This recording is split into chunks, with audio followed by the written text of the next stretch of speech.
নমস্কার, জয় জগন্নাথ। ওড়িশা ড্রাইভর মহাসংঘ ময়ূরভঞ্জ জেলা উদলা ব্লক রাঢ় GP admin ভাবে ମୁଁ କାର୍ଯ୍ୟରତ କରୁଅଛି ବନୋଜ କୁମାର ନାୟକ।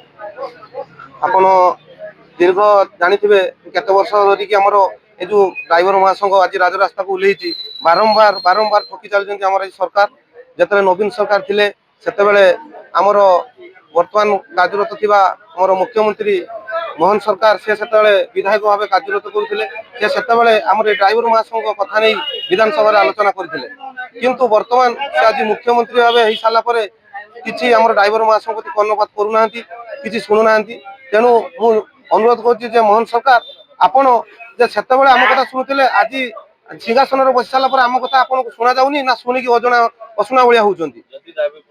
ଦାବି ନ ପୂରଣ ହେଲେ ଆମେ ଆଜି ତ ପ୍ରଥମ ଦିନ ହେଲା ଏମିତି ଅନିର୍ଦ୍ଦିଷ୍ଟ କାଳ ସବୁଦିନ ପାଇଁ ବେଳପନା ଆମେ ଷ୍ଟେରିଂ ଛାଡ଼ିଦେବା ଆଉ ରାଜରାସ୍ତାକୁ ଓହ୍ଲେଇ ପଡ଼ିବା, ଗାଡ଼ି ଚଲେଇବା ନାହିଁ।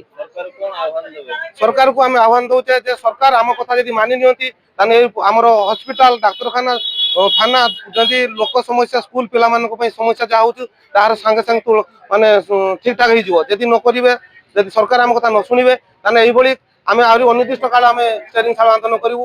আর যাহা হব দায়ী সব সরকার রহবে, মোহন সরকার রহবে দায়ী। নমস্কার, জয় জগন্নাথ। আজি আমি এক স্টেরিং ছাড় আন্দোলন করছে। ওড়িশা ড্রাইভর মহাসংঘর যে সংঘর সমস্ত সদস্য ভাই মানে যে ড্রাইভর ভাই মানে অনেক সেমানଙ୍କର মান সম্মান এবং সুরক্ষা পাই এ লড়াই আমি দীর্ঘ 2 বর্ষ পূর্বর সমস্ত ড্রাইভর ভাই মানে একত্রিত হয়ে লয়ার পিএনজি ঠারে 2023 মସିହାରେ বিশাল সমাবেশ করেছিল এবং আমার সেতবে 10 দফা দাবি লা। সেতবে আমার যে নবীন সরকার লে তাঁর পাখে দাবি উপস্থাপন করতে গোটিয়ে দাবি আমার অদ্যাবধি পূরণ হয়েছি।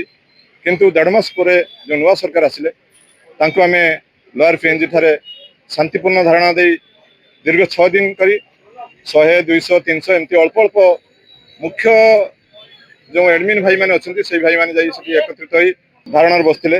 কিন্তু এপ্রতি আমার যে নূয়া সরকার বা মোহন সরকার কর্ণপাত করে না বা কঠোর মনোভাব প্রণ করেছেন। তেণু আমার বর্তমান সুদ্ধা আর 7টি দাবি রয়েছে। যে পর্যন্ত আমার দাবি পূরণ ন হয়েছি সে পর্যন্ত আমার এ ধারণা জারি রহব।